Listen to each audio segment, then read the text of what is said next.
జై శ్రీమన్నారాయణ. ఈరోజు మనం తిరుప్పావే దివ్య ప్రబంధంలో 10వ పాసురంలోకి ప్రవేశిస్తున్నాం. ఆండాళ్ తల్లి గోపికల బృందంతో కలిసి ఈరోజు మేల్కొలుపుతున్న బాలిక చాలా ప్రత్యేకమైన, స్వామికి ఇష్టమైన, స్వామి అనుగ్రహం పొందిన గోపిక. ఈమె అంతకుముందే ఈ వ్రతాన్ని చేసి ఫలితముగా ఆ భగవద్ధానుగ్రహాన్ని పొంది ఆ ఆనందంలో స్వర్గంతో సమానమైన సుఖాన్ని అనుభవిస్తూ నిద్రపోతున్న ఆ గోపికను తమతో పాటు తీసుకుని వెళ్తే స్వామి తమను తొందరగా అనుగ్రహిస్తాడని వారందరూ కలిసి ఆ గోపికను ఈ విధంగా మేల్కొల్పుతున్నారు. నోము నోచి స్వర్గఫలం అనుభవించు సఖియా, నిద్రలే తల్లి. ఆ కుంభకర్ణుడు నిద్రలో నీచే ఓడించబడి ఆయన సొత్తైన గాఢ నిద్రను నీకు బహుమతిగా ఇచ్చాడా తల్లి? ఆ కృష్ణుడు ధరించిన తులసిమాల కిరీట పరిమళం మాకు ఇక్కడ దాకా వస్తుంది.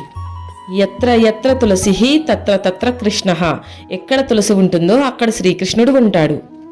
ఏమీ లేని మా వంటి వారు మంగళం పాడినా చాలు, పరా అనే పురుషార్థమును ఇచ్చే దయాళుడు అయిన ఆ పుణ్యమూర్తి నీ దగ్గర ఉన్నాడని మాకు తెలుసు. మాకందరికీ శిరోభూషణమైన ఓ తల్లి, నిద్ర నుండి లేచి కాస్త తలుపులు తెరవమ్మా అని మార్గశీర్ష వ్రతం చేయుటకు రమ్మని ఈ పాశ్రంలో చెబుతున్నారు. ఆండాళ్ దివ్య తిరుడుగలే శరణం.